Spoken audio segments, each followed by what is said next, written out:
은혜로운 찬양 감사합니다. 우리 옆 사람 뒷 사람 앞서 인사합니다. 오늘 말씀에 큰 은혜 받으시기 바랍니다. 감사합니다. 날씨가 많이 덥습니다. 날씨가 많이 더운데 주님의 은혜 가운데 영육간에 강건하기를 주님의 이름으로 축원합니다. 은혜라고 하는 거예요. 우리가 뭐 영어로는 grace 이렇게 얘기를 하는데 이 은혜라고 하는 게 뭘까 하는 생각을 해보는데, 사전적으로는 은혜는 대가를 바라지 않고 고맙게 베풀어주는 어떤 사랑과 혜택을 은혜라고 얘기해요. 뭘 바라지 않는다? 대가를 바라지 않는 그러한 사랑과 베품, 이걸 우리가 은혜다.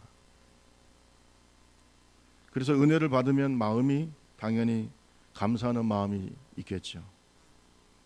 우리가 이 땅에 살면서 많은 은혜를 받고 삽니다. 가장 큰 은혜가 누굴까요? 누구로부터는 은혜일까요?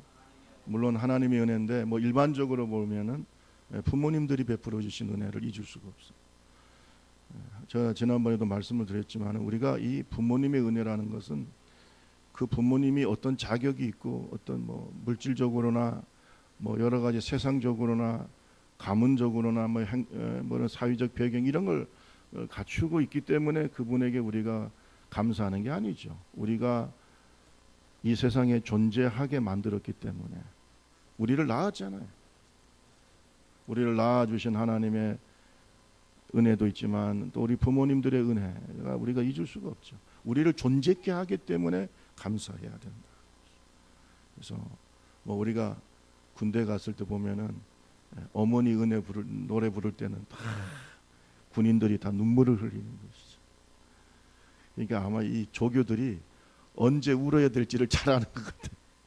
유교 훈련 받고 너무나 힘들어 있을 때 전부 다 머리 받고 그 다음에 어머니 은혜 이렇게 노래 부르면은 다 울어요. 다 울어요. 그만큼 어머니 아버지의 은혜가 크다. 우리를 책임 있는 민주 시민으로 자라게 하고 성장시킨 선생님의 은혜를 잊을 수가 없어요. 저도 어렸을 때 저에게 좋은 영향을 준 선생님 몇 분이 기억이 나는데 지금도 생각해 보면 내가 오늘 여기에 있는 것은 내 힘으로 된 게 아니고 이러한 좋은 선생님들이 있기 때문에 내가 오늘 존재하지 않냐. 그 중에 한 분이 지난번에 우리 교회 부흥에 왔던 이명희 교수님도 좋은 선생님 중에 한 분이었어요. 제가 뭐 이명희 교수님에 대해서는 여러분한테 구체적으로 말씀드린 적이 별로 없는데 제가 필리핀에 잠시 뭐 유학 겸 해가지고 선교로 떠났을 때 지금도 기억이 납니다만 이명희 교수님이 저한테 여러 가지 선물, 네가 필리핀에 가면 사람들한테 이렇게 인정을 받아야 되는데 필리핀 사람들, 외국 사람들이 뭘 좋아하는지 뭐 이렇게 쭉 얘기를 하면서 침례신학대학교 마크가 찍혀 있는 몇 가지 선물을 주면서 뭐 값비싼 선물보다 이런 선물들을 그 총장님이나 또 교수님들이나 또 목사님들 만났을 때 주면은 좋아한다. 저희는 그건 잘 모르니까요. 그때가 제가 박사과정 공부할 때니까 잘 모를 때예요. 근데 처음 외국 떠나는데 그 선물을 딱 주고 그 다음에 봉투를 하나 딱 주는데 지금 제가 생각할 때는 한 30만 원 정도 들었던 걸로 알고 있는데 그 봉투를 주면서 여비에 보태쓰라고. 저는요 지도 교수한테 처음 받아봤어요. 항상 섬기는 입장이었지. 내가 지도 교수님한테 뭔가를 식사도 대접하고 그죠? 뭐 이런 것을 내가 항상 베푸는 입장이었는데 여러분 박사과정까지 졸업하기까지 수없이 돈이 들어갑니다. 무슨 뭐 학비만 들어가는 게 아니에요. 많이 들어가요. 그런데 아니 교수님이 저를 지도했던 지도 교수님이 봉투에다가 돈을 넣어가지고 그 액수가 그렇게 중요하지 않죠. 얼마나 감동이 되는데.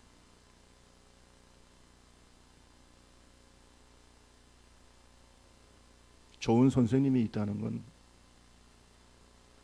축복이에요. 그 이명희 교수님뿐만 아니라 몇 분 제 머리를 스치는 좋은 선생님들이 있어요.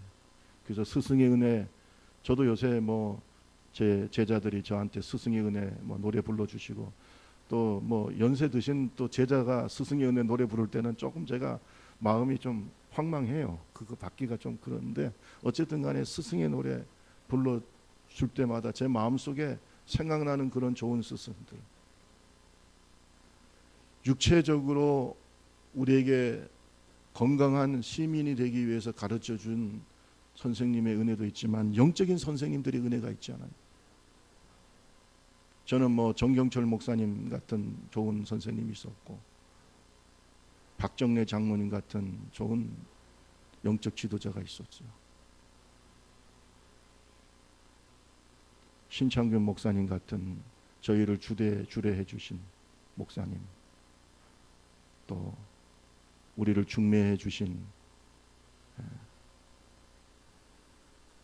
여자 목사님이 계셔서 성자 목사님이라고 아주 능력 있는 여자 목사님이 계셨어요.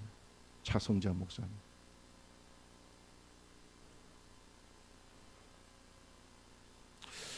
어릴 때 제 코를 닦아주면서 영적으로 키워주신 피남숙 선생님을 잊을 수가 없어요. 유년주일학교 때. 나는 유년주일학교 선생님은 피남숙 선생님 잊을 수가 없어요. 어디서 사시는지 잘 모르지만 여러분도 있죠. 옛말에 이런 말이 있어요. 지혜로운 자는 은혜는 어디에 새기고 돌에다가 새기고 원수는 물에다가 새기는 사람이에요. 여러분, 제가 한 가지 충고를 드리면 자꾸 원수를 돌에다 새기면 빨리 죽습니다. 그럼 스트레스 받아서 오래 못 살아요. 그래서 암에 걸리거나 빨리 돌아가시는 분들, 뭐 여러 가지 사고로 돌아갈 수도 있고 뭐 여러 가지 원인이 있겠지만은 사람이요 계속해서 분노와 화를 갖고 살면 빨리 죽어요. 여러분, 원수는 물에다 새기세요. 아멘. 이렇게 안 할 줄은 몰랐네. 그렇게 원수를 품고 살 거예요. 원수는 어디다 새기라고요? 물에다가 새기. 흘러보내라. 잊어버려.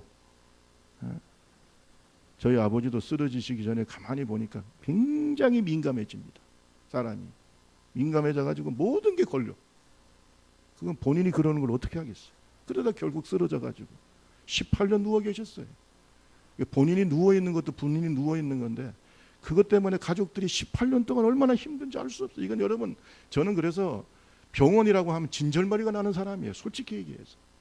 우리 어머니가 18년 병원에 사셨어요. 병원에서. 여러분, 병원에서 산다는 게 뭔지 아세요? 예? 잘 모를 거예요.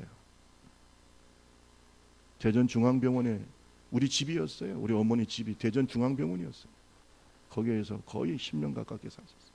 그래서 나는 환우들의 마음과 그 가족들의 마음이 너무 이해가 돼요. 솔직히 말해서. 이거는 뭐 모든 가족들의 마음이 그 환우를 중심으로 돌아가게 돼 있어요. 그거 몇 년이라고요? 18년 동안. 근데 그때 우리 아버지가 쓰러질 때 보면 굉장히 서운함이라든지 뭐 분노라든지 이런 게 굉장히 민감해져 있는 거예요. 계속. 아버지 그렇게 하지 마세요. 그래도 계속해서 그래요. 여러분, 오늘 이 말씀이 진리인데 은혜는 어디에다 새기고요? 돌에다가 새기고 원수는 물에다가 새기세요. 우리 옆 사람에게 합시다. 은혜는 돌에다 새기고 원수는 물에다 새깁시다. 빨리 하세요. 빨리 얘기하세요. 한 번 더 얘기하세요. 오래 살려면 그렇게 하세요. 빨리 하세요. 한 번 더 하려면. 빨리 죽으려면 뭐 알아서 하시고요. 건강하려면 그렇게 하라요. 건강한 사람들은 스트레스를 덜 받는 사람이, 약간 느리게 사는 사람들이 오래 살아요. 여러분, 가장 그래도 우리가 여러 가지 우리에게 도움을 주고 힘을 준 여러분들의 은혜가 있지만 가장 큰 은혜는 하나님의 은혜예요. 하나님의 은혜. 저는요 그것만 생각하면은 그냥 너무나 감사해요. 솔직히 얘기해서 제가 뭐 목사직을 하고 뭐 교수직을 하고 이게 아니라 그냥 존재 자체가 하나님이 나와 함께 하셨다는 그것만 해도 감사해요. 나 같은 거 택하시고 구원해 주시고 불러주시고 목사 삼아주시고 뭐 그런 은혜만 생각해도 그냥 감사해요. 늘 울어도 눈물로서 못 갚을 줄 알아. 몸밖에 드릴 것 없어 이 몸 바칩니다. 제가 지금 목사직을 하고 교수직을 하는 것은 그것 때문에 하는 거지 다른 게 없어요. 뭐가 있어요? 토마스 굿윈이라고 하는 유명한 청교도 목사이자 신학자가 있어요. 토마스 굿윈. 그가 이런 말을 했어요. 은혜는 속박을 받지 않는 사랑이다.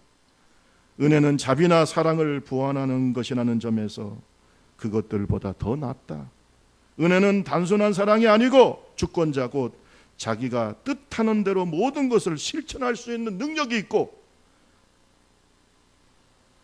자기 사랑의 가부를 스스로 자유롭게 선택할 수 있는 초월적인 절대자가, 따라합시다. 초월적인 절대자가 베푸는 사랑, 초월적인 절대자가 베푸는 사랑이 하나님의 은혜라고 그랬어요. 그게 뭐냐면 하나님은 우리를 사랑하실 뿐만 아니라 우리를 사랑하시는 하나님의 사랑을 실천할 수 있는 능력이 있는 분이다 이 말이야. 여러분 솔직히 우리는요 우리의 사랑과 하나님의 사랑, 우리가 자녀에게 베푸는 은혜와 하나님이 베푸는 은혜의 차이가 뭔지 아세요? 우리는 해주고 싶어도 못 해줄 때가 많아요. 해주고 싶어도 못 해주는 거예요. 우리가 부모님의 은혜에 감사는 하지만 어떤 분들은 부모님에 대해서 서운한 마음 많이 가져요. 왜? 못 해줬다 이 말이야. 못 해줬어. 내가 그때 배우고 싶을 때 뭐 사업을 하고 뭔가를 도움을 받고 싶을 때 부모님들이 도와주고 싶어도 못 도와주는 거 있잖아요. 있어요 없어요? 예? 저도 그런 때가 있었거든. 한번 어머니가 이때 우리 아버지가 이때 한번 도와줬으면 좋았을 걸. 근데 상황이 안 되는 걸 어떻게 하겠어요? 어떻게 하겠냐고. 이럴 때 한번 밀어주셨으면 좋았을 걸. 여러분 그런 마음이 있죠. 특히 머리가 똑똑하고 나름대로 재능이 있는 사람들은요. 이때 우리 부모님이 좀 돈이 있고 재능이 있고 능력이 있어서 재력이 있어서 확 한번 나를 밀어줬으면 얼마나 좋았을까 하는 그런, 물론 부모님의 은혜에 대한 감사가 있지만 좀 서운함도 있어요. 그런데 여러분 하나님의 은혜는 우리를 사랑하실 뿐만 아니라 우리에게 뭔가를 해주고 싶을 때 무한히 해줄 수 있는 능력을 갖고 계신 분이에요. 해줄 마음도 있고 해줄 능력도 있어요. 이런 초월적인 절대자의 사랑을 우리는 하나님의 은혜라고 얘기하는 거예요. 여러분 인간을 구원한다는 것이 사람 힘으로 돼요 안 돼요? 종교 힘으로 됩니까? 죄의 문제는요 어떤 종교의 힘으로도 해결이 안 되는 문제예요. 예수님을 이 땅에 보내주셔서 우리를 구원해 주신 하나님의 은혜는 초월적이고 절대자이신 하나님 외에는 할 수가 없는 일인 줄로 믿습니다. 할 수 없어요. 그거는 아무나 할 수 있는 게 아니다. 그래서 무한한 능력을 가진 주권자이시며 왕이신 하나님께서 받을 자격이 없고 갚을 능력도 없는 우리에게 베풀어 주신 무조건적인 사랑, 그걸 우리가 뭐라 그런다고요? 은혜라고. 은혜 받으셨어요? 하나님 은혜 받으셨어요? 여러분 왜 살아요? 왜 교회 나옵니까? 왜 예배를 드립니까? 묻고 싶어요. 여러분이 왜 봉사합니까? 왜 충성합니까? 묻고 싶어요. 여러 가지 이유가 있겠죠. 그러나 만약에 여러분이 하나님의 은혜가 빠져 있다고 한다면 여러분은 잘못된 거예요. 가장 중요한 동기는 뭐예요? 하나님의 은혜예요. 그러면 우리에게 베풀어 주신 이 하나님의 은혜, 우리를 불러주신 그 하나님의 은혜, 그 은혜가 어떤 은혜인가 오늘 좀 생각해보는 복된 시간이 되기를 주님의 이름으로 축원합니다. 첫째는 이 우리를 부르신 하나님의 은혜는 따라합시다. 전적인, 좀 크게 해보세요. 전적인 하나님의 주권이다. 여러분 하나님께서 우리를 부르실 때 누구하고 의논하셨겠어요?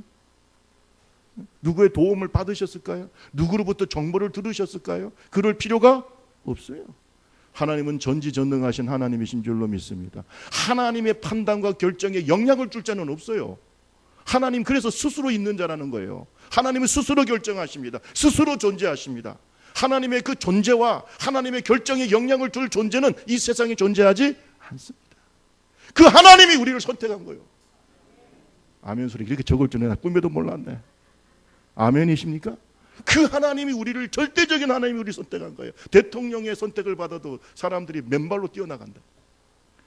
만약에 오늘 아침에 청와대에서 전화가 와서 김상백 목사님 월요일 날 청와대에 문 대통령이 만나려고 하는데 아침에 9시까지 오세요. 그럼 제가 잠을 자겠어요? 못 자겠어요? 대통령이 만나자고. 야, 수많은 국민들 중에 나를 택했다. 그래가지고 제가 아마 오늘 밤에 샤워를 하고 옷을 또 머리 입을 건가 생각을 하면서 옷도 또 선택을 하고, 만약에 우리 사모님 여기 계시지만은 제가 마음에 옷이 안 든다면 오늘 저녁에 당장 가가지고 뭘 살까요? 옷도 좀 사고 신발도. 아니 생각해 보세요. 대통령의 선택을 받고 부름을 받는다는 게 이게 보통 일이에요? 네? 평생 동안 대통령, 그렇다고 제가 월요일 오라고 말 안 했어요. 그냥 상상을 해보는 거지. 근데 여러분, 대통령보다 천배 만배 위대하신 분이 하나님이에요. 네? 우리가 부르심의 은혜를 받을 자격이 없어요. 자격이 있어서 부릅니까? 우리 다 같이 26절 27절을 한번 읽어볼까요? 1장 26절 27절 다 같이 한번 읽어봅시다. 시작. 형제들아 너의 부르심을 보라. 육체를 따라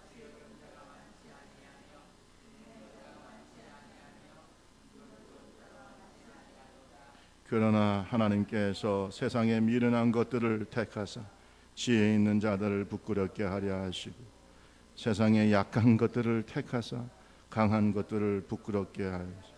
아멘. 주님이 부르셨다, 택하셨다. 28절에 보면 하나님께서 세상에 천한 것들과 멸시받는 것들, 없는 것들을 뭐하사? 택하사 부르셨다. 영어로 보면은 너를 불렀다, called라고 표현하고서 너희를 불렀어. 그리고 택했어, choose. 너희를 택했다, 불렀다, 불렀다. 누구의 의지냐 이거야. 누가 도와줬어요? 내가 나를 택할 때, 하나님이 나를 부를 때 누가 나를 추천을 했을까요?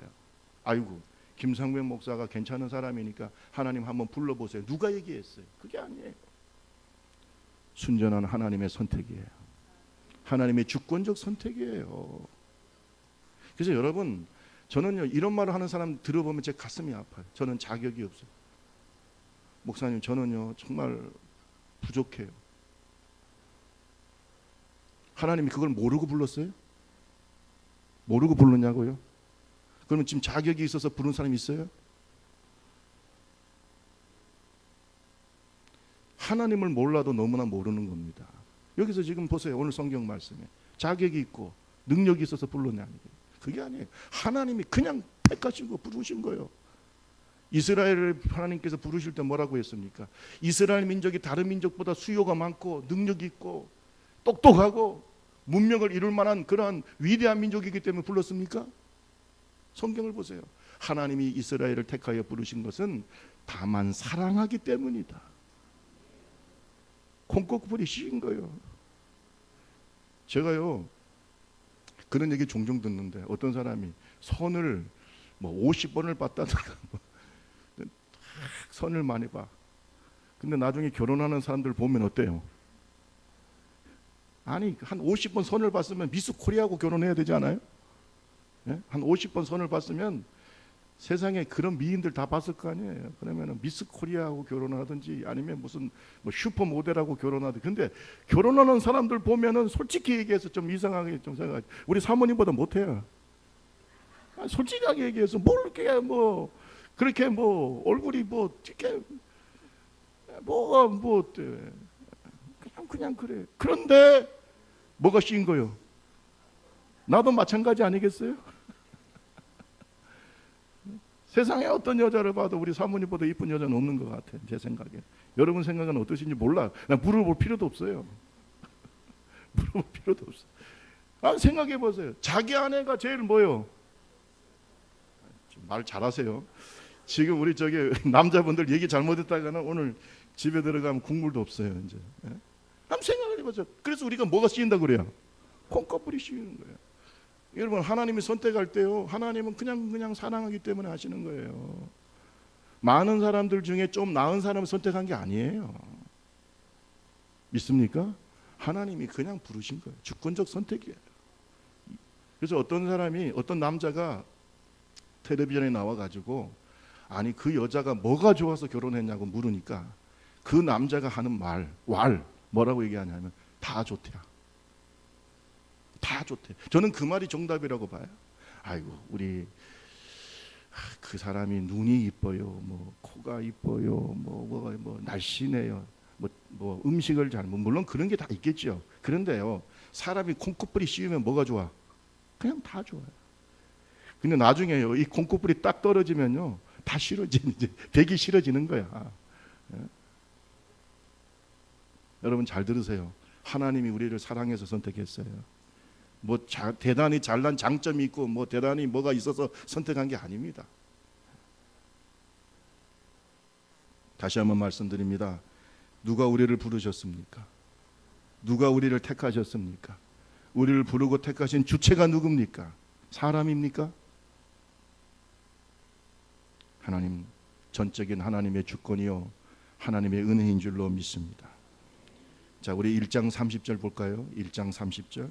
너희는 누구로부터 나서? 하나님으로부터 나서. 따라합시다. 하나님으로부터 나서 그리스도 예수 안에 있고. 이게 신앙이에요. 여러분, 신앙이라는 것은 내가 누구로부터 태어나야 돼요. 마치 우리가 부모님의 은혜로 태어나는 것처럼 예수 그리스도의 피로 말미암아 하나님 안에서 새롭게 태어나는 줄로 믿습니다. 하나님으로부터 태어났어. 하늘로부터 태어나서 누구 안에 있어야 돼요? 예수 그리스도 안에 있어야 돼. 이게 신앙이야. 이렇지 않으면 천국 못 간다 이 말이에요. 이게 기준이에요. 여러분 잘 들으세요. 하나님께서 말씀하십니다. 이사야 43장 1절 말씀. 이사야 43장 1절에 이스라엘을 향해서, 택한 이스라엘 민족인 우리를 향해서 말씀하십니다. 야곱아, 너를 창조하신 여호와께서 지금 말씀하시느니라. 이스라엘아, 너를 지으시니가 말씀하시느니라. 너는 두려워하지 말라. 내가 너를 구속하였고 내가 너를 지명하여 불렀나니 너는 내 것이라. 따라합시다. 내가 너를 지명하여 불렀나니 너는 누구 것이라고요? 주님의 것으로. 이 많은 사람들 중에, 많은 민족 중에 주님의 것으로 이스라엘을 택하셨어요. 주님의 것으로 저와 여러분을 택하셨어요. 지명해서 불렀다는 거예요. 그것이 하나님의 주권적인 은혜예요. 왜 불렀느냐, 내가 뭐가 잘나서 불렀느냐, 그런 말 할 거 없어요. 그냥 무조건적인 하나님의 은혜예요. 여러분이 아마 여러분 자녀, 그거는 무슨 말과 같으냐면, 여러분 부모님한테 왜 나를 낳았습니까? 내가 뭐가 잘나서 낳았습니까? 내가 뭐가 똑똑해서, 내가 뭐가 훌륭해서 나를 낳았습니까? 이렇게 말할 자식이 있습니까? 그건 무조건적인 은혜예요. 그러니까 그런 쓸데없는 말 하지 말라고. 아멘. 왜 그런 쓸데없는 말을 자꾸 하고 있냐 이거요. 왜 내가 잘났습니까? 못났습니까? 그런 말 하지 말아요. 그냥 지명해서 부르신 거예요.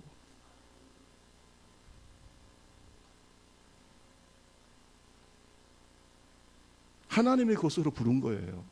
그래서 여러분, 예수를 믿는다는 것은요, 이 수많은 사람 중에 우리가 누구의 소유가 됐다는 거예요? 하나님의 소유가 됐다는 거예요. 이 많은 대한민국의 여자들 중에 나의 것으로 내 아내가 있는 거예요. 이 수많은 남자들 중에 나의 것으로 내 남편이 있는 거 아니에요. 그래요, 안 그래요? 마찬가지야. 너는 내 소유라는 거예요. 하나님이 말씀하시는 거예요. 내 소유야. 그게 뭐 말이 많아. 내 소유다 이 말. 여러분, 성도는 하나님으로부터 다시 태어난 사람이에요. 예수 그리스도에게 속한 사람이에요. 그래서 신앙은 관계일 수밖에 없고, 이 만남과 관계를 통해서 우리를 변화시키는 줄로 믿습니다. 저는 이 만남과 관계가 대단히 중요하다. 이 만남과 관계가 우리를 변화시키고, 이 만남과 관계를 통해서 우리에게 축복이 오고. 믿습니까? 하나님의 모든 축복이 이 만남을 통해서, 이 관계를 통해서 오는 것입니다. 누구와 관계를 맺느냐, 어떤 신을 만나느냐 대단히 중요하죠. 오늘 저와 여러분이 마귀의 소유가 아니라 하나님의 소유가 됐음을 감사하기를 주님의 이름으로 축원합니다. 이 세상에는 두 가지 소유만 존재하는 거예요. 너는 하나님의 것이냐 아니면 세상 것이냐 마귀 것이냐, 이 둘 중에 하나가 존재하는 거지 영적인 중립은 없어요. 중간 상태는 없어요. 빌립이 예수님을 만나고 난 다음에 그의 친구인 나다나엘을 찾아갔어요. 나다나엘에게 말합니다. 친구야, 여러 선지자가 예언했던 그분을 내가 만났다. 여러분, 그분이 누구야? 메시아. 여러 선지자가 그렇게 말씀하셨던 그 메시아를 내가 만났다. 나사렛 예수님을 소개를 합니다. 그때 나다나엘이 처음 본인 반응이 뭔지 아세요? 야, 빌립아, 나사렛에서 무슨 선한 것이 나겠느냐. 나사렛은 아주 변두리입니다. 크게 변방에 있는 그런 조그마한 마을이니까 나사렛에서 무슨 선한 것이 나겠느냐. 뭐 나사렛에서 메시아가 나와? 말도 하지 마. 그건 말도 안 되는 소리. 그것은 성경 어디에도 없어. 왜? 메시아는 어디서 나와야 돼요? 다윗의 후손이니까 어디서 나와야 돼요? 베들레헴에서 나와야 돼. 베들레헴이나 아니면 뭐 예루살렘이나 이거면 내가 보겠지만 나사렛에서 무슨 선한 것이 나. 여러분, 그러나 예수님은 베들레헴 출신인 줄로 믿습니다. 나사렛에서 자랐을 뿐이지 태어난 것은 베들레헴에서 태어났어요. 모르니까 그런 소리 하는 거지. 그러니까 빌립이 답답해요. 그러니까 나다나엘에게 뭐라고 했어? 와 보라. 야, 전도하다가 말이 안 되면 와 보라 그러세요. 아멘. 전도하다가 말이 안 되면 와 보라 한번 와 보라 이렇게 하면 끝나는 거예요. 제가 어쨌든 간에 나다나엘이 와서 누구를 만납니까? 예수님을 만나서 대화를 하고 예수님의 말씀을 듣다가 확 깨진 줄로 믿습니다. 그러면서 나다나엘이 예수님을 만나고 난 다음에 뭐라고 고백합니까? 라비여, 당신은 하나님의 아들이시요 당신은 이스라엘의 임금입니다. 이렇게 얘기해요.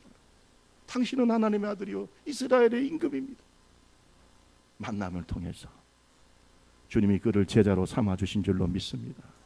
그의 마음이 열리고 예수님을 영접하고 예수님을 자신의 왕으로 모시고 당신이 바로 나의 임금입니다. 당신이 바로 예언됐던 메시아입니다. 이거죠. 이 부르심이 하나님으로부터 온 것인 줄 믿습니다. 여러분, 하나님이 나를 택하셨다는 증거가 어디 있을까요? 마음의 변화입니다. 많은 신학자들이 말하기를 예수님을 영접한 가장 큰 증거는 내 마음의 변화야. 뭐라고요? 마음의 변화. 마음이 변합니다. 사람이 변해요. 여러분, 생각이 변합니다. 여러분, 새로 거듭난 사람은 절대로 그 마음이 세상 사람과 같지가 않아요. 옛날에는 내 뜻대로 내 마음대로 살지만 이제 주 뜻대로 살려고 합니다. 옛날에는 원수를 보면은 그냥 죽이고 싶고 그냥 죽이고 싶은 마음이 있는데 이제는 사랑하고 싶어요. 용서하고 싶어요. 가장 큰 마음의 변화는 뭐냐면 따라합시다. 마음의 평화. 평화가 임해요. 이건요 세상이 줄 수 없는 평화예요. 왜? 하나님과 샬롬, 하나님과 이제는 그 관계가 개선이 됐기 때문에 하나님과의 관계가 개선이 됐어요. 여러분, 그동안 우리가 왜 마음이 괴롭냐? 하나님과 원수가 됐으니까. 하나님과 원수되면 우리가 어디로 갈까요? 지옥 가죠. 하나님과 원수 됐으니까 지옥 가죠. 여러분, 지옥은 하나님의 자녀가 가는 곳이 아니에요. 하나님의 원수가 가는 것이 지옥인 줄로 믿습니다. 그러니까 내가 하나님과 계속해서 부딪히고 하나님의 원수로 사니까 내 영혼이 얼마나 괴롭겠어요. 그러니까 그런 마음의 고통이 예수를 만난 순간에 평화가 넘치는 거예요. 천국 백성이 된 줄로 믿습니다. 마음의 평화가 넘치. 평화로다. 어디서 내려요? 하늘 위에서 내려. 이거 없으면 아직 구원받은 거 아니에요. 없으면 구원받은 거 아니에요. 여러분, 하나님과의 샬롬, 평화가 임하면요 당연히 하나님의 평화가 내 속에 있는 거죠. 믿습니까? 목사님, 제가 예수 믿기 전에는 마음이 힘들고 괴롭고 불편하고 불행하고 마음에 자유가 없었는데 내가 지금은 너무나 평화롭습니다. 여러분, 그러면 여러분 마음속에 주님이 함께 계심을 믿으시기를 주님의 이름으로 축원합니다. 내면의 변화, 내면의 변화가 가장 중요한 주님이 나와 함께 하신다고 내가 구원받았다고 하는 증거인 줄로 믿습니다. 고린도전서 1장 24절에 오직 부르심을 입은 자들에게는, 누구에게는요? 부르심을 입은 자들에게, 유대인이나 헬라인이나 그리스도는 하나님의 능력이요 하나님의 지혜이니라. 누가 뭐라고 해도 부르심을 입은 자들은 예수가 나의 구주요, 누가 뭐라고 해도 예수 나의 신랑이에요, 누가 뭐라고 해도 예수님은 나의 하나님의 지혜요 능력이에요. 누가 뭐라고 해도 구원은 누구로부터 와요? 예수로부터 와. 그런 마음이 있어야 이 사람이 구원을 받은 사람이죠. 성경은 이걸 뭐라고 얘기하냐? 인침이라고 얘기를 해요. 뭐라고 얘기한다고요? 인침. 여러분, 옛날에, 지금도 마찬가지지만 짐승들이 내 것이라고 하는 짐승이 많잖아요. 우리는 한두 마리 기를 때야 다 알지만, 그런데 수백 마리를 기르면은 다른 사람들의 것과 섞일 가능성이 있어요, 없어요? 있잖아. 그래서 내 것이라고 하는 것을 표시하기 위해서 뭘 칩니까? 낙인을 찍잖아요. 이 낙인인데 이걸 우리가 불도장을 팍 찍잖아요. 소의 궁둥이에다가 팍 찍잖아요. 말에도 어떻게 해요? 낙인을 찍지. 양떼들도 마찬가지. 양떼들도 내 것이라고 하는 낙인이 있다는 거예요. 여러분, 마찬가지로 하나님의 양들은 하나님의 낙인이 있어요. 자신이 없나 보다. 자신이 없어요. 지금 보니까 하나님의 것은요, 하나님의 뭐가 있다고요? 내 찍어주세요, 나를 찍어, 이렇게 해서 되는 게 아니라니까. 누가 선택해서? 하나님이 선택해서 하나님이 찍는 거예요. 우리 옆 사람하고 얘기합시다. 하나님 불도장이 있어요. 빨리 하세요. 건방지게 하나님한테 가서 나 낙인 찍어주세요, 그럴 사람은 없어요. 그냥 하나님이 그냥 택해서 찍는 거, 내 것이라고 지명하여 불렀나니 너는 내 것이. 그냥 딱 불도장 찍는 그것을 우리가 뭐라고 그런다고요? 인침이라고 얘기하는. 우리 디모데후서 2장 18절 19절 한번 띄워볼래요? 디모데후서 2장 18절 19절.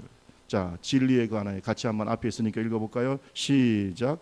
진리에 관하여는 그들이 그릇되었도다. 부활이 이미 지나갔다 하므로 어떤 사람들의 믿음을 무너뜨리는, 그러나 하나님의 견고한 터는 섰으니 인침이 있어 일렀으되 주께서 자기 백성을 아신다 하며 또 주의 이름을 부르는 자마다 불의에서 떠날지어다 하였느니라. 주님의 인침이 있어. 주님의 인침이 있어. 주님의 인침이 있어. 자기 백성을 아신다 이 말이요. 주님이 아신다고요. 나만 아는 게 아니에요. 누가 안다고요? 주님이 뭐가 있어서? 인침이 있어. 마치 목자가 그 인침을 보면 자기 양떼가 나타나는 거예요. 자기 소떼가 어디 있는 줄 아는 거예요. 자기 말이 어디 있는지 인침을 보고 아는 것처럼 하나님의 백성은 하나님이 알아요. 왜? 뭐가 찍혀 있기 때문에? 성령의 불도장이 찍혀 있다고. 구원은요, 주님이 그걸 보고 하시는 거예요. 아멘. 내 결심으로 하는 게 아니라 예수 믿겠습니다. 저는 그래서 너무 안 믿어지면 그럴 것 같아요. 너무 안 믿어지니까 예수 믿겠습니다. 그렇게 안 믿어지면 그렇게 할 수도 있겠다는 생각이 들어요. 여러분, 근데 믿어지는 역사가 있기를 주님의 이름으로 축원합니다. 결심으로 하는 게 아니에요. 노력으로 합니까? 되는 게 아니에요. 뭐가 있어야 된다고요? 하나님의 선택과 인침이 있어야 돼요. 그러면 믿어져요. 아멘. 뭐가 된다고요? 믿어져요. 믿어져. 나는 누구의 것이라고요? 하나님의 것이.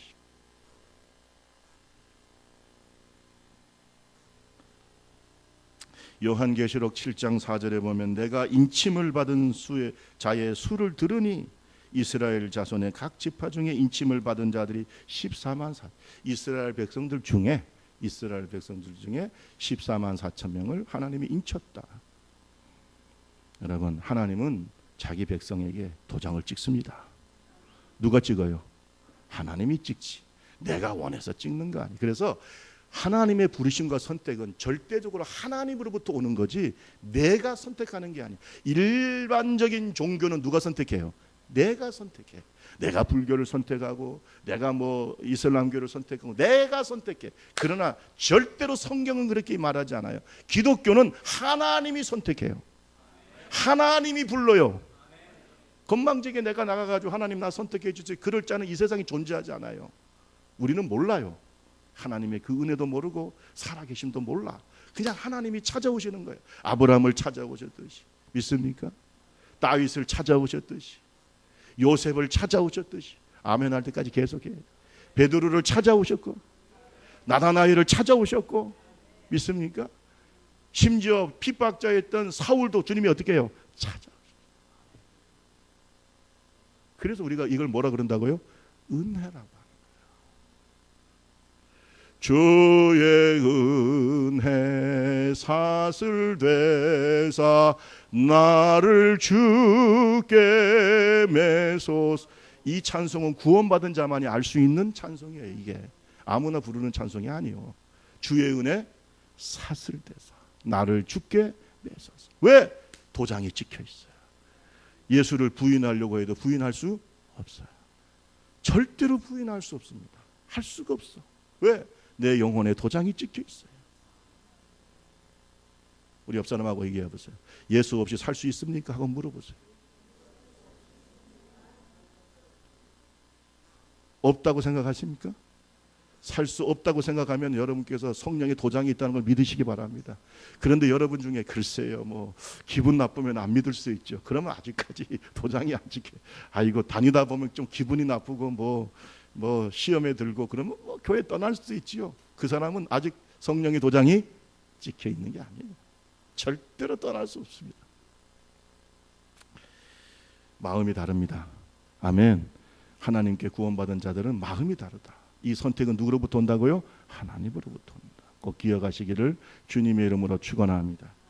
두 번째, 하나님의 선택의 기준이 그러면 뭘까요? 여러분 서울대학 들어가려면 아무나 들어갈 수 있어요? 요새는 뭐 서울대학보다 더 센 데도 많더만. 뭐 저기 포항공대도 있고 뭐 카이스트도 있고. 제 친구가 카이스트 대학원에 들어갔는데 대학원에 들어가기까지 학교에서 대학이지만은 대학교에서 거의 고시 공부하듯이 공부를 하더구만. 열심히 공부하더니 카이스트에 딱 석사 과정에 들어가더라고요. 저는요 공부를 해가지고 대학이나 대학에 들어가는 사람들을 보면은 나름대로 뛰어난 사람들이에요. 여러분 자녀들이 다 잘 되기를 바랍니다. 이왕이면 세상에서 뛰어난 자들이 돼야 돼. 동의하십니까? 나는 복 받아야 돼요. 그래야 되죠. 그러니까 아무나 교수가 되고 아무나 뭐 CEO가 되고 되는 거 아니죠. 특별하게 선택이 되니까 선택된 자들이. 여러분 삼성 들어가기 쉬울까요? 어려울까요? 삼성 들어가기 쉬워. LG 들어가기는 마찬가지. 우리나라 대기업 들어가기 쉽지 않습니다. 거의 고시 수준으로 공부를 해야 돼요. 여러분 그런데 이것은 세상적인 기준이에요. 세상적으로 볼 때는 어떤 사람들이 선택을 받을까요? 우리 다 같이 26절에서 28절 다시 한번 읽어볼까요? 자, 1장 26절 28절 형제들아 너희 부르심을 보라. 다 같이 읽습니다. 시작. 형제들아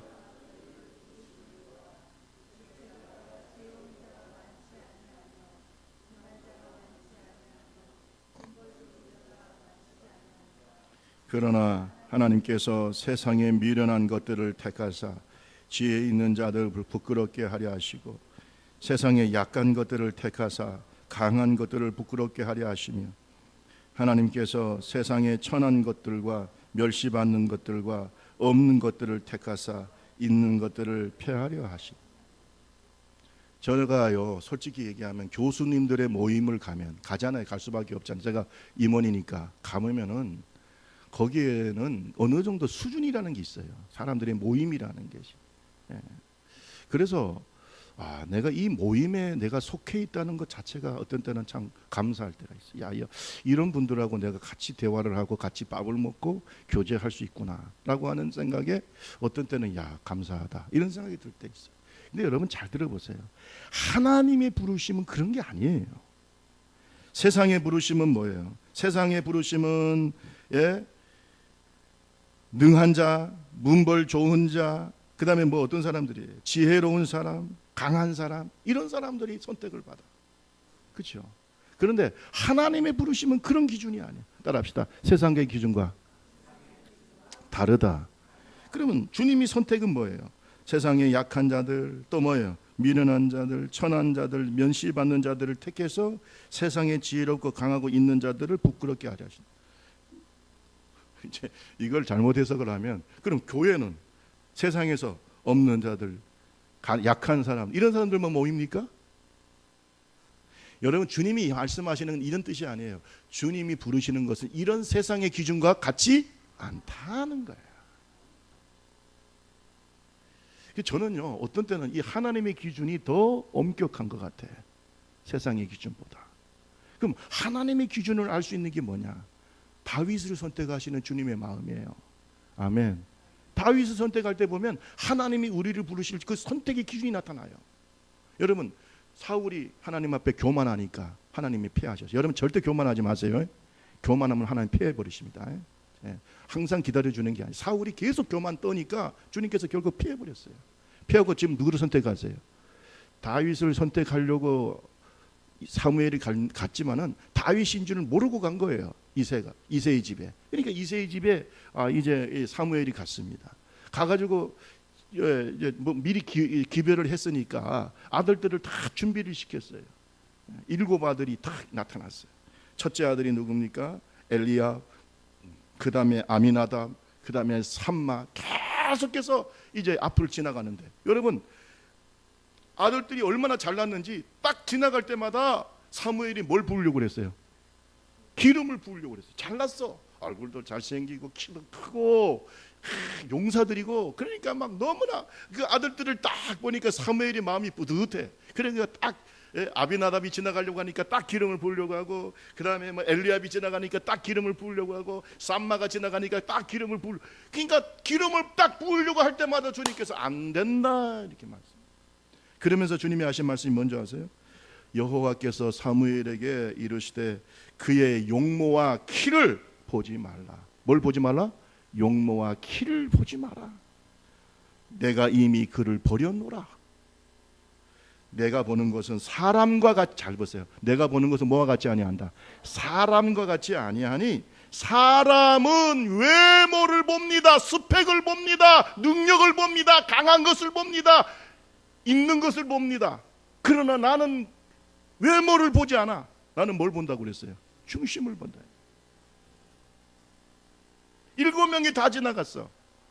근데 하나님께서 기름 붓지 말라고 그래요. 그들을 버렸다고 말씀하세요. 그러니까 나중에 사무엘이 다른 아들이 어디 있냐? 주님이 허락하지 않으니까 어디 있냐? 그랬더니 이새가 겸연쩍게 웃으면서 얘 말재가 있는데 형들이 다 이렇게 준비를 하고 있으니까 얘는 뭐 보고 있어요? 지금 양 치고 있어. 잘 보세요. 아버지가 볼 때는 약해. 아버지가 볼 때는 미련해. 아버지가 볼 때는 자랑할 것이 없는 아들이야. 그런데 하나님은 누구를 택했어요? 미련하고 약하고 없는 것 같은 누구를 택했어요? 다윗을 택했어요. 뭘 보고 택했어요? 여러분, 중심이 하나님 앞에서 아름답기 바랍니다. 그걸 보아요. 그걸 본다고. 근데 이게 더 어려울까요? 안 어려울까? 이게 사실 어려운 거예요. 중심을 보신단 말이에요. 정말로 나를 사랑하는지, 정말로 나의 뜻을 이루려고 하는지, 주님이 그걸 보는 거예요.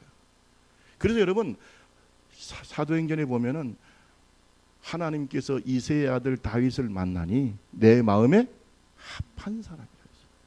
따라합시다. 내 마음에 합한 사람이다. 하나님의 마음과 통한다는 거예요. 하나님 마음에 맞아. 믿습니까? 하나님 마음에 맞아야 된다. 그런 사람을 불렀어요. 그 사람 중에 어떤 사람은 미련한 사람도 있고 약한 사람도 있고 뭐 세상에서 자랑할 만한 가문도 아닌 사람도 있고, 그러나 그게 중요한 게 아니다. 하나님이 부르시는 것은 마음을 보고 부르는 거예요. 하나님께 버림받지 맙시다. 하나님이 부르시는 것은 마음을 보고 부르는 거예요. 외모나 그 사람의 사회적 배경을 보고 부르는 게 아니에요. 그러니까 주눅들 것도 없고 교회에서 열등감에 빠질 이유도 없고 하나님의 부르심 앞에서 내 마음이 정직하면 된다 이 말이에요. 이런 믿음의 종들이 되기를 주님의 이름으로 축원합니다. 여러분, 예수님께서 12제자를 부르실 때 예수님께서 예루살렘 사람을 불렀어요? 갈릴리 사람을 불렀어요? 빨리 얘기해 보세요. 예수님이 예루살렘 사람 불렀어요? 갈릴리 사람 불렀어요? 그 당시 사회 지도자들은 어디 있어요? 예루살렘에 있어요? 갈릴리 있어요? 갈릴리는 변방이에요. 쉽게 말하면 국경지역이요, 갈릴리는. 근데 예수님께서 아니 이왕이면 예루살렘에 바리새인 같은 사람들, 돈 많은 사람들, 많이 배운 사람들, 이런 사람들을 부르지 않고, 그것도 성경에 능통한 사람들, 이런 사람 부르지 않고 갈릴리 사람들을 불렀어. 그것도 베드로, 안드레, 야고보, 요한은 직업이 뭐예요? 어부요. 또 세리, 어부, 세리, 이런 사람들 불러요. 저는요, 갈릴리 사람을 왜 불렀을까? 딱 특징이 나옵니다. 갈릴리 사람의 특징이 뭔지 아세요? 개방성이야. 폐쇄적이지 않고 뭐라고요? 개방. 새로운 진리를 쉽게 받아들일 수 있는 마음이 되어 있는 사람들. 그 다음에 뭐가 있냐? 변화에 대한 갈망이 있어요. 뭐가 있다고요? 변화에 대한 갈망이 있어. 그리고 자기 일에 대한 열정과 성실함이 있어. 이런 사람들의 중심을 보고 부르시는 거다. 세술은 어디에 넣어요? 새 부대에 넣는 거예요. 폐쇄적이고 배타적이고 자기 것만 생각하고 자기 중심적으로 생각하고 하나님 앞에 쓸 수가 없다는 거예요. 여러분, 왜 하나님께서, 왜 예수님께서 갈릴리 사람들을 선택했는지 우리가 생각해 봐야 되는 것이. 세술은 새 부대에 복음에 합당한 자들을 부르시는 거예요.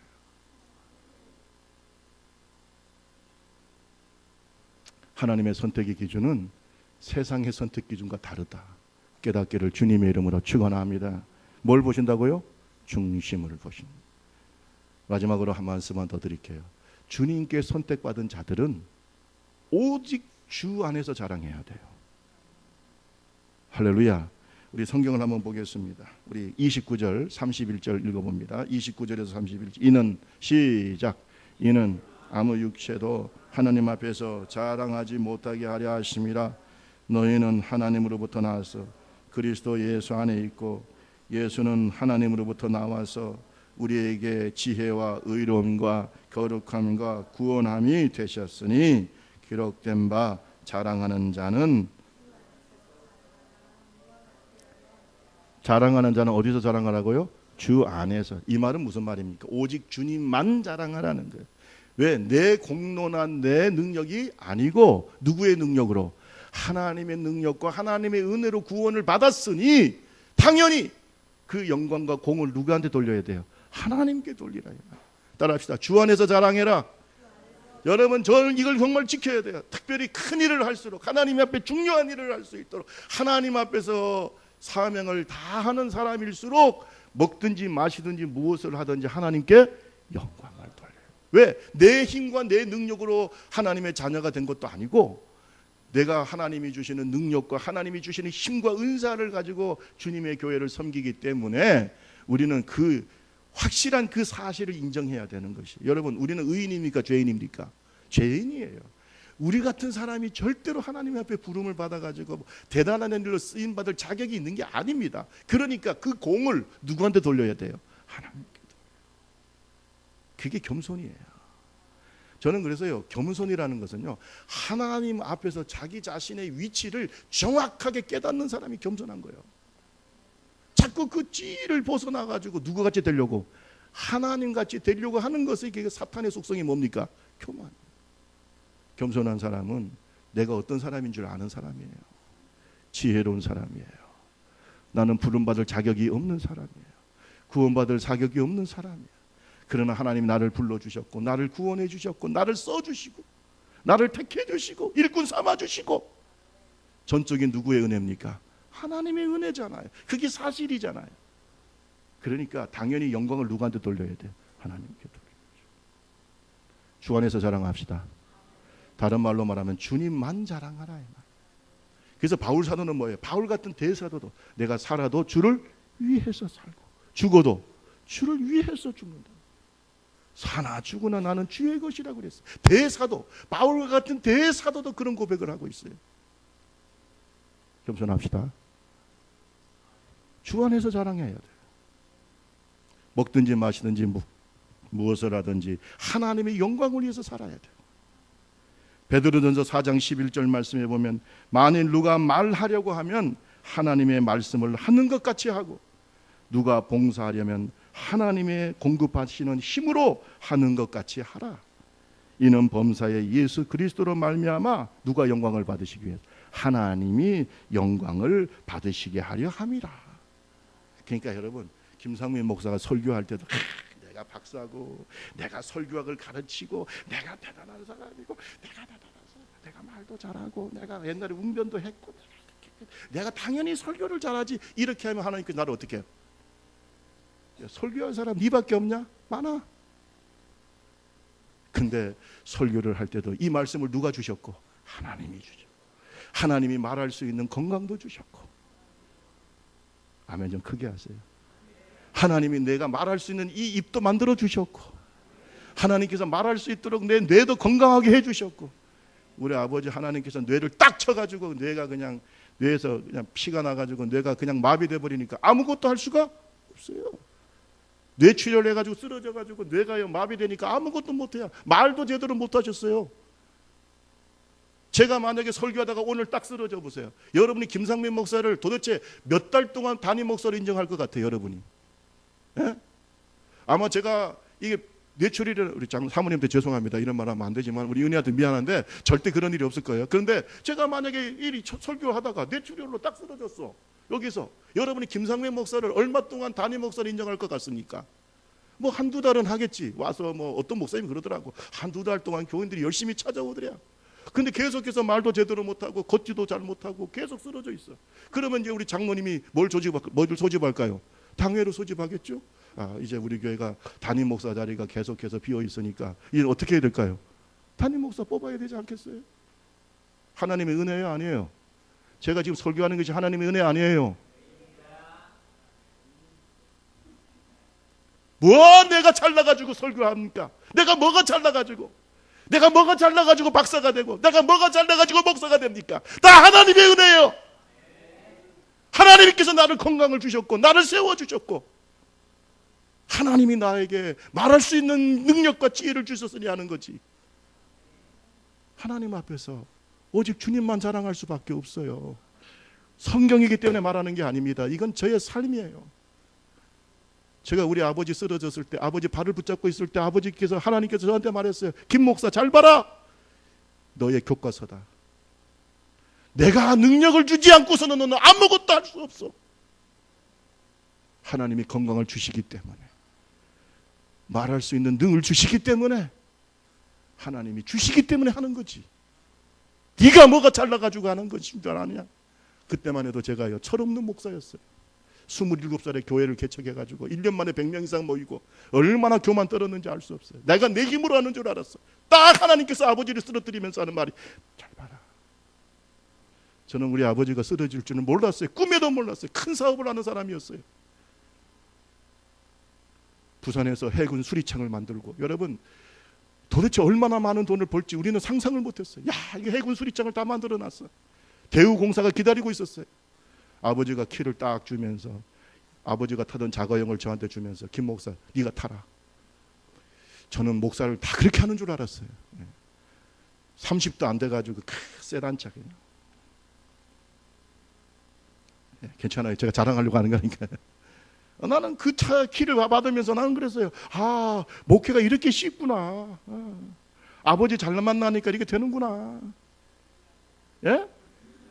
룰루랄라? 예, 룰루랄라. 아, 이게 참, 세상에 이렇게 목회를 쉽게 하는 사람도 있는데 뭘 이렇게 목회를 어렵게. 저는 그때만 해도 대전에서 목회를 어렵게 하는 목사님들이 많았어요. 저는 그분들을 보면서 저분들은 뭔가 능력이 부족한 사람들이 아닐까. 나는 대단한 능력이 있는 사람인 줄 알았어요. 하나님께서 한꺼번에 다 쳐버리는 거예요. 건방지지 말아야지. 제가 지금 한 가지 깨달은, 제 속에 깊이 깨달은 게 있어요. 절대 교만하지 말자. 누구만 자랑해야 돼요? 예수만. 지금도 주님이 손가락 하나만 딱 치면 내 머리가 어떻게 될지 어떻게 알겠어요? 지금 나가서 교통사고 날지 어떻게 될지 어떻게 알아? 지금 사는 게 하나님의 은혜예요. 사는 게 하나님의 은혜예요. 내가 이 자리에 서서 말씀을 전하는 것이 언제까지 할지 모르지만 그것 자체가 하나님의 은혜예요. 건강을 주셔야 되잖아요. 하나님 은혜 아닙니까? 그러니까 하나님만 자랑하세요. 우리 옆 사람 한번 얘기합시다. 생각해보니 하나님만 자랑합시다. 빨리 하세요. 내 힘으로 합니까? 하나님만 자랑하세요. 할렐루야. 하나님만 자랑하세요. 그렇게 살다 보면 하나님께서 우리를 책임져 주실 줄로 믿습니다. 하나님이 잘하세요. 저는 아버님이 돌아가셨지만 아직도 눈에 선합니다. 항상 내 마음의 교과서예요. 내가 하나님이 주시는 힘으로 살고 있구나. 부르심의 은혜 하나만 해도 늘 울어도 눈물로서 못 갚을 줄 알아. 몸 밖에 드릴 것 없어 이 몸 바칩니다. 하나님의 은혜에 감사하며 살기를 주님의 이름으로 축원합니다. 하나님 앞에서 그 부름의 은혜를 그것은 하나님의 주권적인 선택. 내가 잘나지도 못하고 똑똑하지도 못하고 문벌 좋지도 않지만 하나님이 내 중심을 보시고 할렐루야 우리를 불러주신 줄로 믿습니다. 그 하나만 해도 우리는 하나님의 은혜에 감격하면서 살아야 돼. 오직 주님만 자랑합시다. 오직 주님만 자랑해요. 왜? 자, 하나님이 주신 거예요. 자녀도 하나님이 주신 것도 건강도 하나님이 주신 거 예수 그리스도 하나님이 주신 것이고 하나님 은혜 갚으면서 삽시다. 찬송하고 같이 기도하겠습니다. 제가 좋아하는 찬송인데 113장 찬양집 113장 찬양하면